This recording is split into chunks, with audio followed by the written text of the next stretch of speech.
Welcome back, Chooms. Phantom Liberty is coming out tomorrow, and today embargo lifts for us so I can publish some gameplay and videos.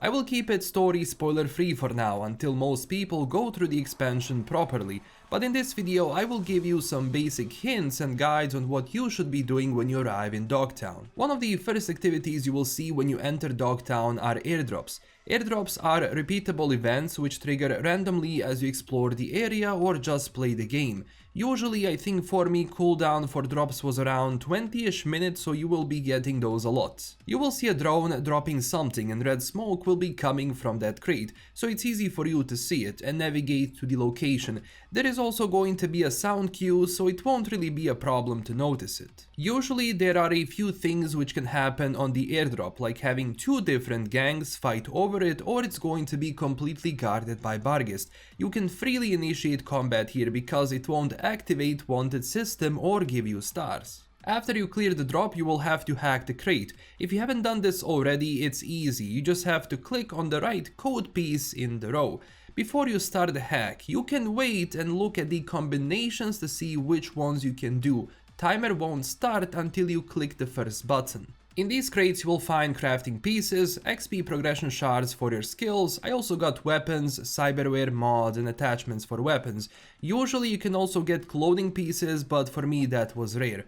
But whatever you don't need from here, you can always go and sell in these drop points. Especially now because game drops less loot, so these repeatable activities got me a lot of eddies as I played. Also on later levels, as you unlock these crates, you're gonna be getting a lot of legendary stuff. And that legendary stuff is going to be relatively expensive if you sell it, so getting to that higher level is definitely going to be beneficial for you in the end game if you're gonna be making money and buying cars. Besides airdrops, another activity you can do is to boost cars. These missions are called Courier missions by CDPR, so it doesn't confuse you. And as soon as you enter Dogtown for the first time, you will either get a call from Muammar Reyes telling you about a new opportunity, or as you're walking around you will see a steering wheel icon on a car. These are the cars you can pick up and bring to Muammar. If you are in Dogtown, this will involve getting out and delivering it to the coordinates. There will be a few variations to where you deliver the car. I think I saw 5 or 6 different delivery points which trigger randomly with each mission. You can also boost cars in Night City. This is not only reserved for Dogtown, it is for Phantom Liberty, but you will also find cars throughout Night City, even if you're just exploring normally. The event itself has 3 options, and those are also random. So as you are delivering the car, you will either be attacked by different gangers, so you have to shoot from the vehicle and defend yourself. This can be kinda tricky, especially at higher difficulties, because enemies can shoot really well, so you have to drive well and shoot well in order to evade them. It can also be a time trial, so you have to deliver the vehicle to the location within a certain time frame, usually 3 minutes or so.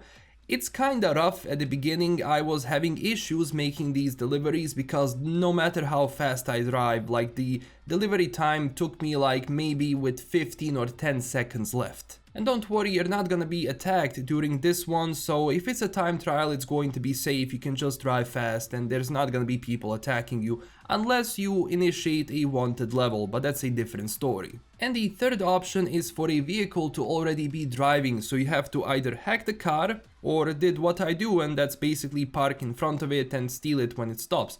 You can also get the driver from inside of the vehicle if you don't have the cyber deck to hack, so just shoot. By doing these missions, you unlock new vehicles that you can buy. I suggest buying this Hellhound armored truck, which has rockets and machine guns on top of it, plus it can tank a lot of damage. Besides vehicles, Muammar will also have some extra missions for you to check out. I won't be going into spoilers on these ones, you will have to see it for yourself, but they're good. And at the end, when you loot the rewards, you will also get some discounts for vehicles and other loot that you can use or sell. Besides loot, you will also get some eddies. I got from 4k to around 12k per delivery depending on the vehicle and in what state I bring it in, so try not to crash too much. Honestly, this was a very nice way to make some eddies and unlock some extra cars. Keep in mind, every single car that I bought from Muammar was really good, but of course keep a lookout for those faster ones so you don't spend money which you don't have on a car which you don't need right away. So go for Hellhound first and then go for other vehicles if you ask me. With Phantom Liberty, CDPR added a new Relic skill tree which serves as a bonus for your build. Generally, these skills are very versatile, meaning that it doesn't really matter which build you have, because each point you invest in it, it will unlock some very nice buffs. Sometimes to unlock a skill you will have to have 3 points instead of 1, but don't worry, you will have a lot of them. So in order to get these points, we'll have to find Militech terminals around Dogtown. They will be mostly around different areas you visit, like big ones, and as you approach it you will hear a sound cue, and on top of that icon will appear on the map. And even if you leave or miss it, don't worry, the marker is going to stay visible there forever. I do recommend getting this, and as you go and do missions, no need to really go around and look for it specifically, unless you don't want to. I usually just found them by accident and didn't really look that hard. As I was doing the missions, these Militech terminals just kinda appeared by themselves. When it comes to progression shards, we already talked about them a bit, but in Dogtown you will be getting a lot more of them. Progression shards will increase XP and levels of your skills and give you other buffs and bonuses like increased carrying capacity and much more as you reach those points. A lot of these XP progression shards are going to be from airdrops and other activities you do, like for example boosting cars, so that's also one of the reasons why you should be doing it. You can also buy progression shards around various traders in the district. The most you will get is actually within, the traders from inside of the stadium. Phantom Liberty will also give you a lot of new iconic weapons, but that's a story for another video which ones. But you can buy some of them right away in this shop inside the stadium. This particular trader has weapons which are considered illegal in the rest of Night City, so visiting him from time to time is recommended, as I found some really nice weapons there without going into big spoilers. And one of the big questions I get is how should one tackle the story and missions in this game? My advice here is don't rush it. There is really no need to do it. My recommendation is to mix it up between the main story and side activities or well gigs and missions. Sometimes side activities or well gigs can continue with a new quest if you play your cards right. So remember, even if it's a smaller quest or a mission, whatever, be careful what decisions you make, because a lot of those smaller decisions means a very cool reward or nothing, so keep that in mind. So main missions, side gigs, and then airdrop and car boosting missions, that should be your goal. That way you will have a steady influx of money and different items, and you can also buy more stuff, and at the same time unlock other stuff which can be useful for you later. First time I played this for review, I went straight to the main story and realized that it was definitely not the best thing to do it.